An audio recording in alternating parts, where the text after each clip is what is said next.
On WhatsApp, no one can see or hear your personal messages. Whether it's a voice call, message, or sending a password. To WhatsApp, it's all just this.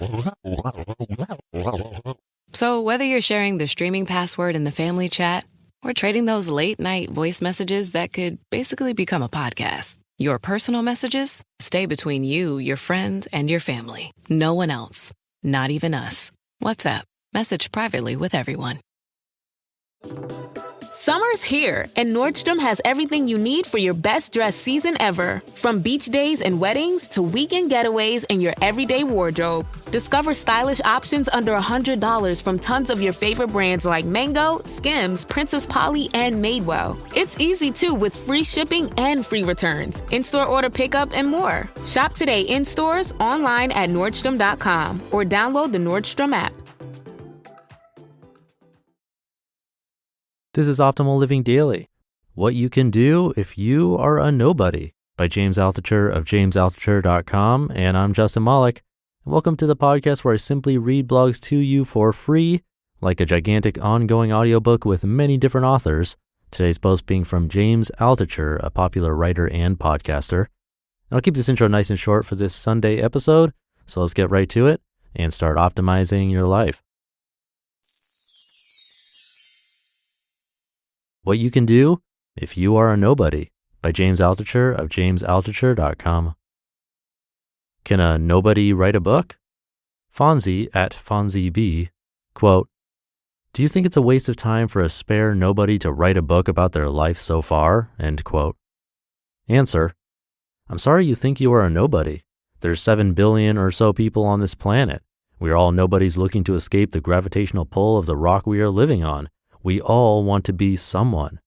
The thing is, it's a myth that we are nobody. We can give ourselves permission right now to escape that gravitational pull.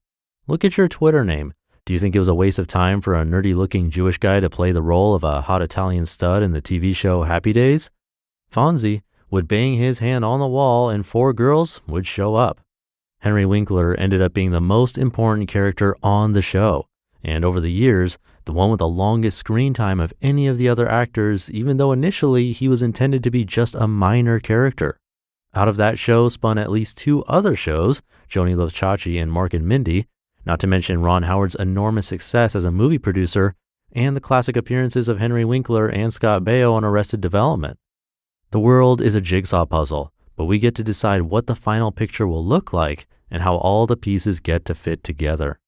You decide what you want your life to be. You get to decide if the decades that have just gone by have added up to you being a nobody or not. You don't need permission. I wrote my first book when I was about 21. I had done nothing in life. The book didn't get published. It was basically a ripoff of Pynchon's The Crying of Lot 49, except instead of it being about a conspiratorial fake post office, it was about a conspiratorial fake currency. I had a pretentious sounding title of it. I'm too embarrassed to even repeat the title here. I sent it out to 20 publishers and about 30 agents. I tried to have parts of it printed in Omni magazine. I was rejected everywhere. I gave it to an English professor to read. He put it in his desk drawer and forgot about it. I gave it to my friends to read.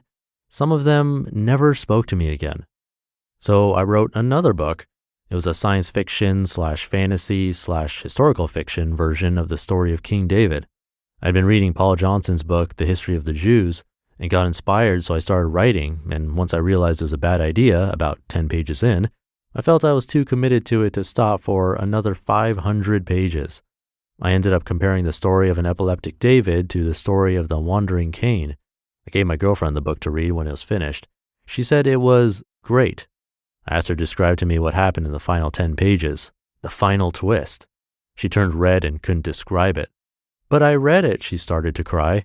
I didn't speak to her for days after that. Then we broke up. 30 rejections later, blah, blah, blah. So I wrote another book, Chess Pieces, a bunch of short stories and novellas all around the topic of chess. Fascinating, right? I submitted each story to tons of literary magazines, obscure literary magazines like the Missouri Literary Journal and Epic, as well as places like Playboy. In the shower, like I do, I started adding up how much money I would make if Playboy bought all my stories about chess. I would never have to work again. Rejections everywhere. So I wrote another book, The Novelist, The Romance Novelist, The Prostitute, and Their Lovers, a riff off of The Cook, The Thief, The Wife, and Their Lovers. I wrote it in a weekend, about 130 pages. After I was done, I was so excited I called my new girlfriend and asked her to read it. She forcefully reminded me, I thought we agreed to take a break in our relationship for at least a month. I begged her to see me and read it. She didn't. So I wrote another book, How to Survive Mutually Assured Destruction. I self-published, if you want to call it that. I wanted people to be able to read it in the palm of their hand on the bus when everyone was squeezed in. I formatted it using an ancient piece of software called LaTeX. I have no idea how they came up with that name. It was about 3 inches tall. I then printed it so you could read the right-hand pages only, then turn it over and upside down and read the other right-hand pages. Again, so it'd be easy to read on a bus. I sold it for $0.25 and got a bunch of bookstores to carry it. I put my phone number in the back. I got one phone call from a guy who said, I like video games also. One of the stories was titled How to Win at Video Games. I still have 1 or 2 copies left of that book, 20 years later. During this time, I probably wrote several thousand pages. I probably read 200 to 300 novels and collections of short stories. I pretended to be a student, had already been thrown out of graduate school, and sat in on writing classes. I moved to New York City in 1994 thinking that I would get connections in the publishing business. I dated a girl who was an agent. Even she rejected a collection of stories I wrote. I think she writes for the Wall Street Journal now, like me. I worked at HBO and pitched 2 TV shows and made pilots for both. Both TV shows got rejected, although I did one as a web show for almost 3 years and thoroughly enjoyed it. It was one of the best times of my life. Finally, 14 years after I began writing just about every day, I published a book, Trade Like a Hedge Fund. No fiction, no life story, nothing. Barron's had it as one of their best books of the year. The Stock Traders Almanac had it as the best book of 2004. My boss at the time thought I had stolen all of his ideas. I didn't, and fired me, although I was up over 100% for him that year via trading. Now 10 published books and a comic book later, I still write. I write this blog. I have another 2 books coming out soon. I'm thinking of writing another novel. I keep sketching out ideas. I'm still a nobody. And 100 years from now, I will be a nobody after everyone I know is long dead and buried. And you know what? I'm thinking of writing a cookbook. Why not? Or a book about parenting, even though I barely parent. Again, why not? Who can stop me? Do what you love to do. Do what you want to do. You don't need permission to write a book or start a business or take a risk or ask out the most unattainable person in your circle of friends. There are no gatekeepers in life preventing you from doing what you want to do. You are your only gatekeeper. You are your only prison warden. You can choose yourself to do anything. You might not be good at it at first, but if you study your failures, you will get better. You will keep choosing yourself. Finally, you will choose yourself for success. And finally, you won't need to choose yourself anymore. Things will just happen. You just listened to the post titled, What You Can Do If You're a Nobody by James Altucher of jamesaltucher.com, and I'll be right back with my commentary. If you've shopped online, chances are you've bought from a business powered by Shopify. You know that purple Shop Pay button you see at checkout, the one that makes buying so incredibly easy? That's Shopify. And there's a reason so many businesses sell with it, because Shopify makes it incredibly easy to start and run your business. Shopify is the commerce platform behind 10% of all e-commerce in the US, from household names like Mattel and Gymshark to brands just getting started. Shopify gives you that leg up from day dot with hundreds of beautiful, ready-to-go templates to express your brand style and forget about the code. Tackle all those important tasks in one place, from inventory to payments to analytics and more. If you want to see less carts being abandoned, it's time for you to head over to Shopify. Sign up for your $1 per month trial and start selling today at shopify.com/old. Go to shopify.com/OLD. Shopify.com/old. The show is sponsored by Liquid IV. Temperatures are rising here, and to ensure I feel my absolute best, I'm drinking Liquid IV. It's the perfect companion for your hottest summer plans. And they've just launched a new sugar-free flavor, Arctic Raspberry. I love how easy it is to tear, pour, and enjoy, knowing it boosts my hydration for any hot summer plan. It's perfect for my travels or being outdoors, even for working, helping me stay hydrated and energized. Liquid IV is powered by LIV Hydroscience with an optimized ratio of electrolytes, essential vitamins, and 3 times the electrolytes of the leading sports drink.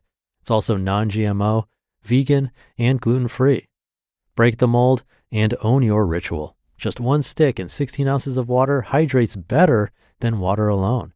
No matter what your summer brings, tear, pour, live more. Go to liquidiv.com and get 20% off your first order with code OLD at checkout. That's 20% off your first order with code OLD at liquidiv.com. Thank you to James. That's a lot of books and rejections. Took me back to when my business partner and I were first trying to get our app business off the ground. We could definitely relate. I remember I didn't even know how to code back then, but we had this idea and we just decided to go for it, eventually building smaller apps ourselves. It felt like a huge mountain to climb, and there were definitely moments where you just question if you're wasting your time, kind of like James sending out manuscript after manuscript. But that idea he talks about, that you don't need permission and you are your own gatekeeper, is so true. We didn't wait for someone to tell us we were qualified. We just started doing it. But it wasn't easy. It took a lot of patience and just taking things one day at a time. I had to eventually learn how to build an app myself, which was a whole journey in itself. I think that's the thing. You might not be good at it at first, like he said. Our first attempts weren't great for sure, but you learn from those experiences, from those rejections or failures. We were able to figure things out, do things faster and cheaper, and eventually we became profitable again. It's that persistence, that choice to keep going even when it feels like you're hitting wall after wall. So thank you to James for those words. Thank you for being here and listening every day. I couldn't do it without you. Have a great rest of your day, and I'll see you tomorrow, where your optimal life awaits.